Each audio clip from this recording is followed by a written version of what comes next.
by the green-eyed monster will lead to a very bitter taste in one's mouth.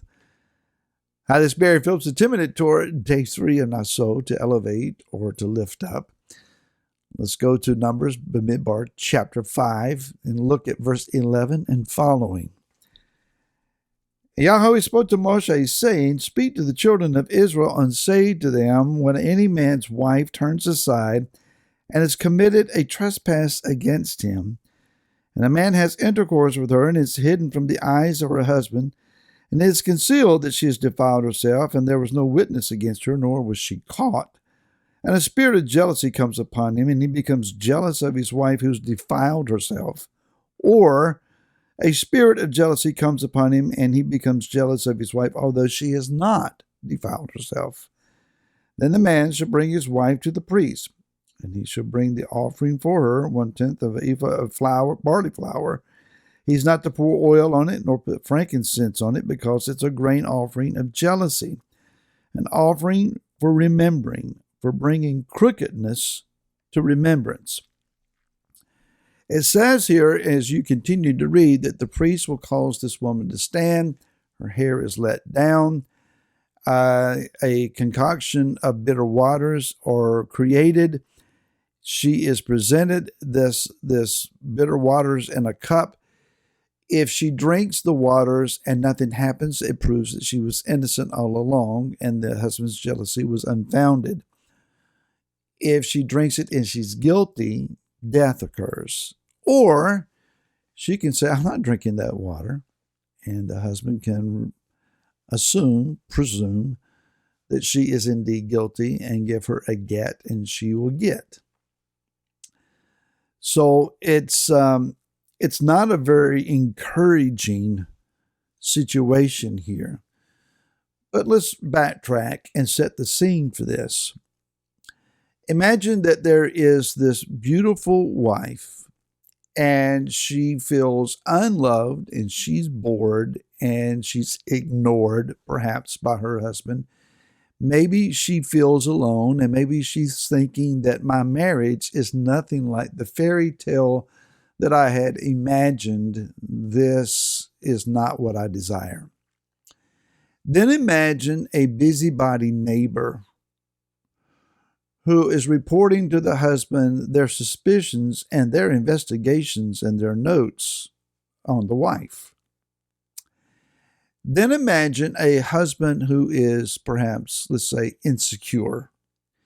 He has a trophy wife, but she is so great a trophy that he feels he cannot keep her, protect her, or maintain affections from her.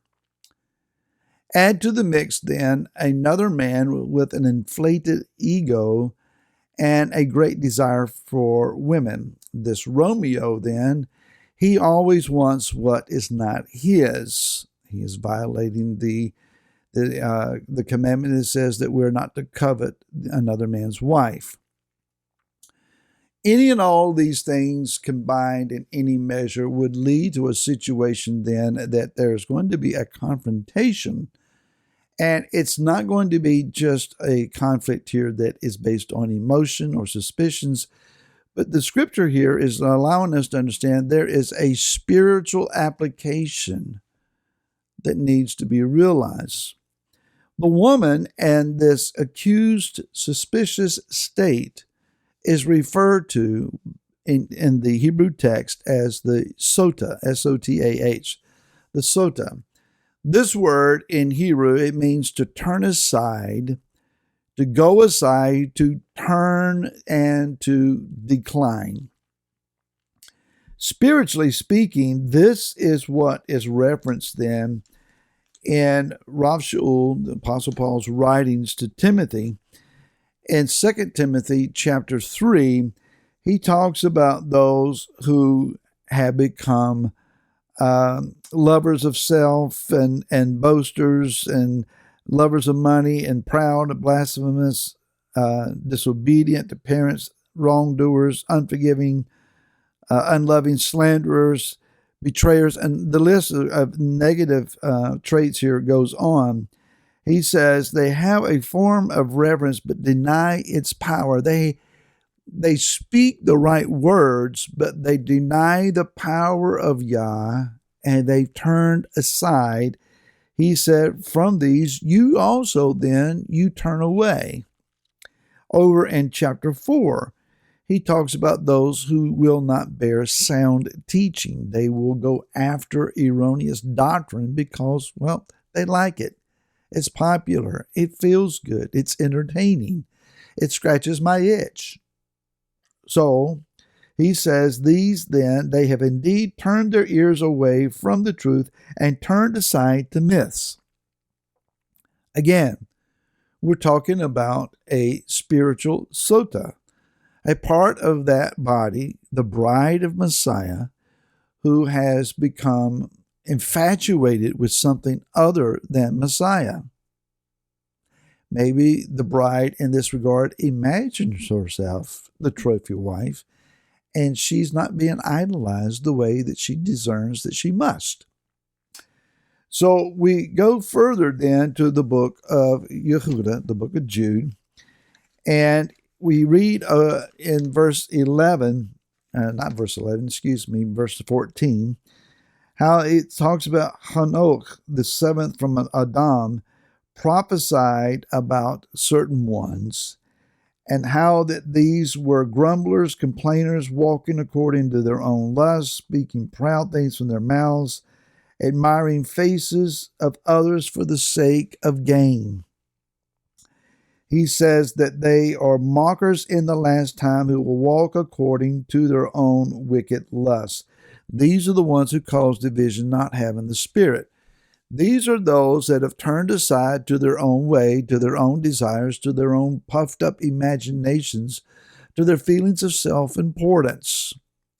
And you would think, well, Barry, you're not really talking about anybody that I know, but we're talking about mainstream belief, wherein there are so many that are given to puffed up doctrines and preaching and words of flattery.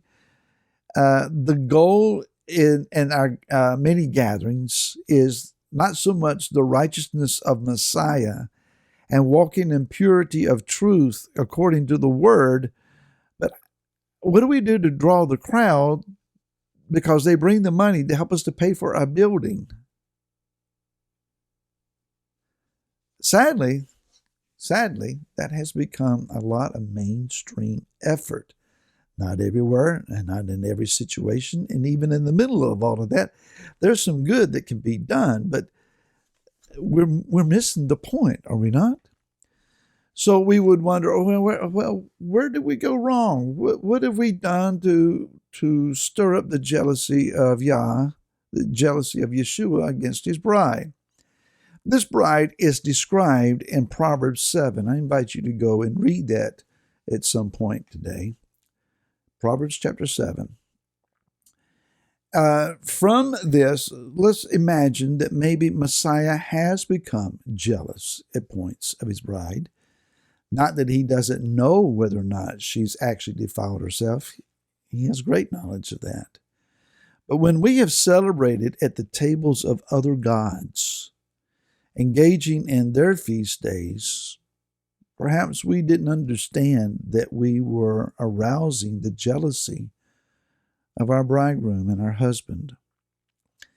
When we denied the legitimacy of the Torah and said that it's been done away, did we not stir up his jealousy against us when we were denying our own marriage covenant, our own marriage license, our own marriage ketubah? When we changed the Shabbat from another day of some systems making, Shabbat is the marital ring of the bride and the bridegroom, the bride of Messiah. Are we not wearing another man's wedding band? That's something to think about. So let's also consider that when we smear and we accuse each other, are we not continuing the marital squabble that took place in the garden that got the couple ultimately kicked out? There are some things that we do that indeed stir up his jealousy. May we be pure-hearted. May we walk undefiled. And may we escape the bitter waters. And I hope to see you again tomorrow. To then, shalom.